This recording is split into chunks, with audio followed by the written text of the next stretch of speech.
आज मैं आपको एक कहानी सुनाने आया हूँ और कहानी आपकी इस किताब की है, हिंदू कौन है। इस किताब को भी मैंने ही लिखा है। तो इस हिंदू वाली जो बुक है इसमें एक कहानी है और कहानी कुछ इस तरह की है। कहानी है आपके हाथी और चालाक गिद्धड़ों की कहानी। बहुत ही इंटरेस्टिंग कहानी है। कहानी कुछ इस तरह की है कि आपको पता होगा कि जो गिद्धड़ होता है शरीर में छोटा होता है, बहुत ही कमज़ोर होता है, लेकिन दिमाग से बड़ा चालाक होता है। और वही हाथी समझिए कि शरीर से बहुत बड़ा होता है, बहुत ताकतवर होता है, लेकिन सीधे किस्म का जो होता है, सीधे किस्म का जानवर होता है। तो ये कहानी आपके हाथी और चालाक गिद्धड़ों की कहानी है।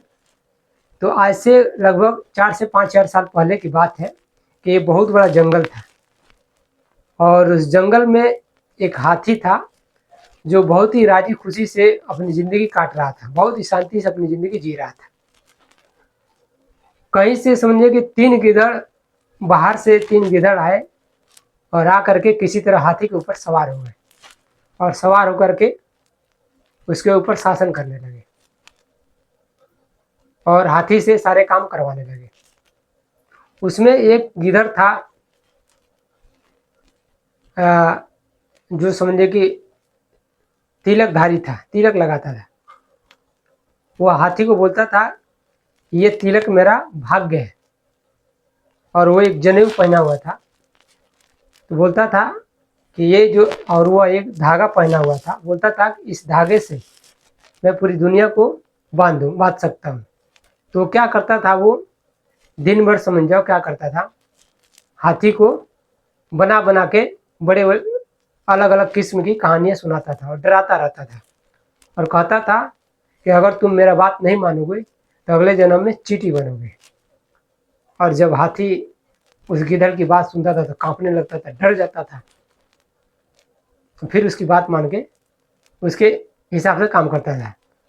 तो गिद्धड़ कहता था एक काम करो, तुम पेड़ से फल पत्तियाँ तोड़ो, डालियाँ तोड़ो, और पत्तियाँ डालियाँ तुम खाओ और फल मुझे दो खाने के लिए, फल की इच्छा तुम मत करना। उसमें एक दूसरा गिद्धड़ था, वो अपने साथ एक तलवार रखता था। हाथी को जब काम करते करते जब हार जाता था, सुस्ताने लगता था, आराम करने लगता था, तो गिद्धड़ क्या करता था, उस तलवार की नोक उसके समझा शरीर में चुभो देता था और बोलता था हाथी को, अभी तो मैंने अपना एक नाखून चुभोया है, अगर मैं अपने समझो हाथ पैर का पूरा अगर नाखून, 20 नाखून अगर चुभो दूँ तो फिर तुम्हारा क्या हाल होगा। तो हाथी सुन के उसकी बात समझो कांपने लगता था। हाथी सोचने लगता था, लग रहा कि ये गिद्धड़ बहुत बड़ा, पहाड़ की जैसा बहुत बड़ा जानवर है, इसलिए इसकी बात मानने में ही भलाई है। उसके बाद एक गिद्धड़ था तीसरा नंबर का, वो अपने साथ हमेशा तराजू रखता था। एक वो कहता था कि हाथी को बोलता था कि तुम पेड़ से फल पत्तियाँ तोड़ो और मुझे दो, और मैं इसे तोलूंगा किसके हिस्से में क्या आ रहा है। और उसका करता था, उसको तोलता था और तोल के क्या करता था, जो भी फल उसमें आते थे, अच्छे अच्छे आते तो वो अपने हिस्से में रख लेता था और हाथी के हिस्से में पत्तियाँ और डालियाँ डाल देता था। तो हाथी जब पूछता था उससे कि मेरे हिस्से में कभी फल फूल आता ही नहीं है खाने के लिए, तो कहता, गिद्धड़ कहता था तुम्हारे हिस्से में ये डाली और पत्ती ही आता है, अगर ये समझो ये तराजू मेरे पास न रहे तो तुम्हें भूखे ही मरना पड़ेगा। तो फिर हाथी उसकी बात मान के किसी तरह अपना जीवन यापन कर रहा था। इस तरह से करते करते समझो हजारों साल बीत गए राज करते करते। गिद्धड़ दिन भर मजे करते रहते थे और हाथी से ही सारे काम करवाते थे, और हाथी बहुत ही दिन भर काम करते करते थक जाता था, बेचारा परेशान हो जाता था, बहुत दुखी हो जाता था। तो इसी तरह की एक दिन की बात है कि वो दुखी होकर के जंगल में घूम रहा था, तभी उस जंगल से भगवान बुद्ध गुजरे। और भगवान बुद्ध जब गुजरे तो हाथी दौड़ा दौड़ा गया बुद्ध के पास और जा करके अपनी कहानी, अपनी परेशानी बताई उनको। तो बुद्ध भगवान बुद्ध दूर से ही देख करके हाथी को पहचान गए थे, जान गए थे कि हाथी की गुलामी का कारण इसकी अज्ञानता है। तो भगवान बुद्ध ने कहा कि काम करो, तुम तालाब के पास जाओ और तालाब में जा करके अपने आप को देखो। हाथी बुद्ध की बात मान करके तालाब में गया और जब पानी शांत हो गया तो अपने आप को देखा। देखा तो उसका शरीर बहुत बड़ा विशाल, बहुत बड़ा था, इतना विशाल। अब गिद्धड़ तो उसके सामने कुछ भी नहीं थे।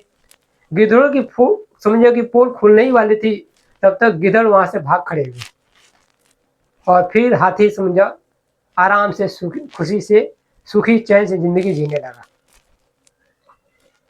और इस तरह जीने लगा। फिर क्या हुआ, हाथी समझे सुखी चैन से रहने लगा, जंगल में बढ़िया से राजी खुशी से रहने लगा। और 1000 साल बाद क्या हुआ कि हाथी की जो संतानें थी वो भगवान बुद्ध को भूल गई। और जब भूल गई तो फिर समझे कि गिद्धड़ आए।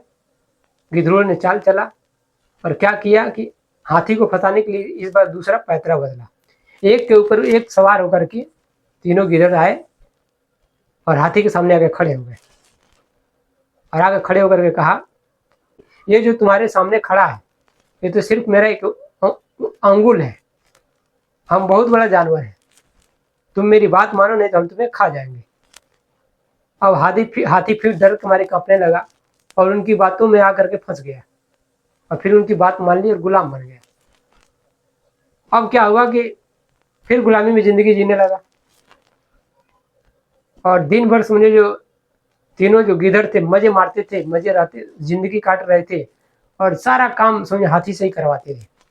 हाथी काम करते करते समझे बहुत दुखी हो गया, बहुत उसको दुख देते थे, बहुत परेशान करते थे उसको और काम भी सारे उसी से करवाते थे। हाथी इतना दुखी हो गया, इतना टेंशन हो गया, डिप्रेशन में आ गया, परेशानी में आ गया, उसको समझ में नहीं आता क्या करे।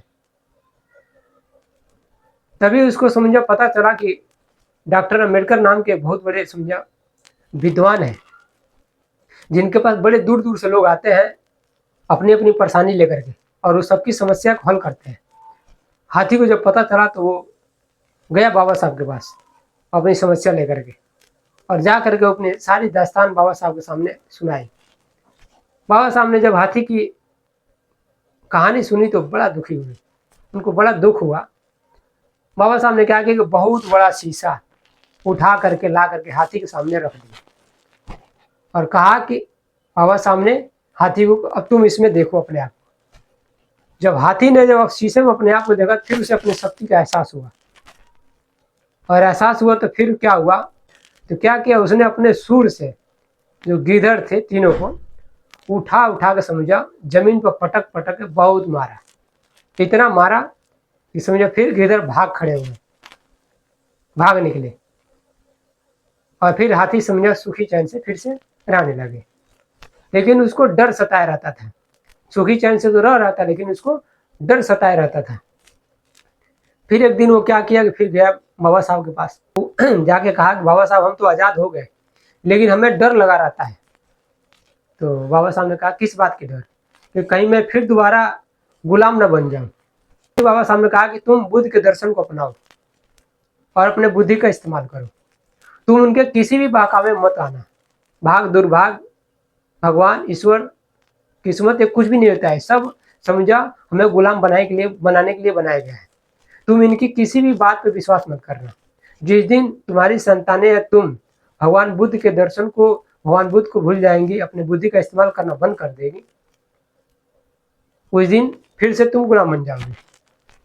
इसलिए उनके किसी भी बात पर तुम भरोसा मत करना। और हाथी फिर वहां चला गया। इस कहानी से क्या आपने सीखा, इस कहानी तो इस कहानी से आपने क्या सीखा, ये कहानी बहुजन समाज के ऊपर है। अपना जो बहुजन समाज है इसी हाथी की तरह है, बहुत पावरफुल, बहुत शक्तिशाली है। और आज क्या है, आज यही हाल इस हाथी की तरह हो गया है। वो बुद्ध को भूल गई है, बुद्ध के दर्शन को भूल गई है, बाबा साहब को भूल गई है, उनके कही हुई बातों को समझा, अपना ही नहीं रहे, मान ही नहीं रहे। इसीलिए आज गुलाम हो गए पूरी तरह से। उनकी नौकरी खत्म हो गई, उनकी आरक्षण खत्म हो गया, उनके सारे अधिकार खत्म हो गए, उनकी जमीनें समझा छीनी जा रही है, जगह जगह उनकी पिटाई हो रही है, जगह जगह उनकी समझा बहन बेटियों के साथ रेप, बलात्कार, हत्या, क्या क्या चीजें नहीं हो रही है। वोट का जो अधिकार, तो वो अधिकार मसीह के द्वारा छीन लिया गया। और बचा क्या आपके पास, कुछ नहीं बचा है।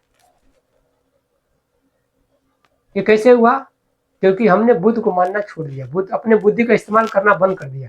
उनके बनाए काल्पनिक भगवान, देवी देवता, व्रत त्योहार में हम उलझे पड़े हैं